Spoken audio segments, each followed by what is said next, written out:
In this video, I'm going to share with you 12 sleep tips as well as my personal sleep routine.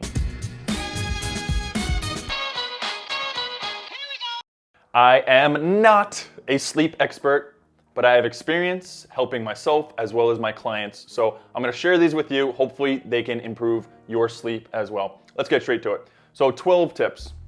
The first tip is follow the circadian rhythm. During the day, be awake. When you're about to go to bed, when it's nighttime, when it's dark, go to sleep. When you're awake, be awake, right? Do some exercise. There's no reason for your body to be tired if you haven't done anything the whole day. And then likewise, don't do a whole bunch of cocaine right before you go to sleep.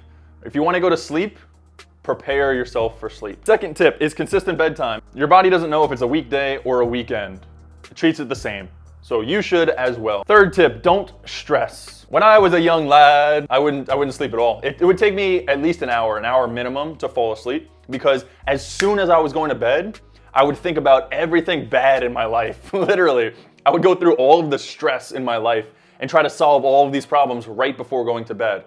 That's not the time. Put all of the information in your brain onto a piece of paper. The second thing that can help with stress is realize that if you're in a dark room with your eyes closed, you're getting most of the benefit. So don't stress if you're not in deep sleep. It's okay, you're still getting benefits. Sleep 7 to 9 hours per night. Everyone's different. The way to know how much you need is don't set an alarm. Your boss asks you, hey, why are you late? Boss, I'm doing a sleep study. Don't, mind your business. The fifth tip is naps. Take a short nap or take a long nap, but try not to go in between. It has to do with your sleep cycle. And so if you wake up at the wrong time of your sleep cycle, you actually feel more tired than before you went to bed. So 20 minutes, quick nap, regenerate your body, or 90 minutes, longer nap. 67 to 72 degrees seems to be ideal. Colder room, you sleep better. Darkness, keep your room dark. I have blackout curtains because I hate the light. I live in New York City, so there's lights everywhere. If you don't have blackout curtains, you can also use tinfoil. Tinfoil is fantastic for blocking out any kind of light. The way that you know it's dark enough, if you put your hand in front of your face, you shouldn't be able to see it. Turn off all the lights, you're about to go to bed, lay in bed, put your hand up like this. If you can see your hand, it's not dark enough, bro. You need it darker. Sometimes we don't know why we wake up. There's a bunch of hooligans outside doing something, but you hear noise and it wakes you up. You can wear earplugs, that's what I do. Or you can get a fan or some kind of white noise machine to cancel that out. Get a bed and pillow for your body. For example, if you move a lot, get a firmer mattress. If you don't move that much, get a softer mattress and you'll sink into it. Buy a bunch of pillows. Go on Amazon, buy 5 pillows, and keep the one you like the most. Mouth breathing, snoring is a terrible thing. It makes us ugly. It gives us cavities. Breathing through the mouth is a really bad thing to do, so you want to practice nasal breathing whenever you can. 2 things that I do to practice nasal breathing. I will usually wear nasal strips. You can get them on Amazon. They really help you to breathe through your nose. And the second thing is I put a little piece of tape over my lips. So it helps to keep my mouth shut and it helps me to breathe through my nose. The first time I did it, the first time I had a nasal strip and a little piece of tape on my mouth, I had the greatest sleep of my entire life. Great day. Give it a shot. Tip 11, supplements. Magnesium has been shown to help our bodies regulate our own melatonin. Melatonin has been shown to have negative sleep effects long term. So you might feel like you're getting to sleep faster or better, but your sleep's not as good and it messes up your sleep cycle. Melatonin is a no-no.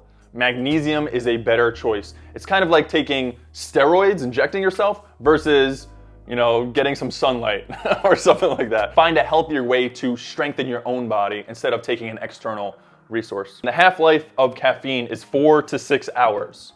That means if you have a cup of coffee at 12 p.m., by 6 p.m., you still have half of that cup of coffee in your body. After 12 p.m., I don't have any coffee. That works for me. You have to find what works for you. So those are my tips. For my sleep routine, I follow the 4, 3, 2, 1 principle myself. 4 hours before bed, I don't have alcohol. 3 hours before bed, I don't have food.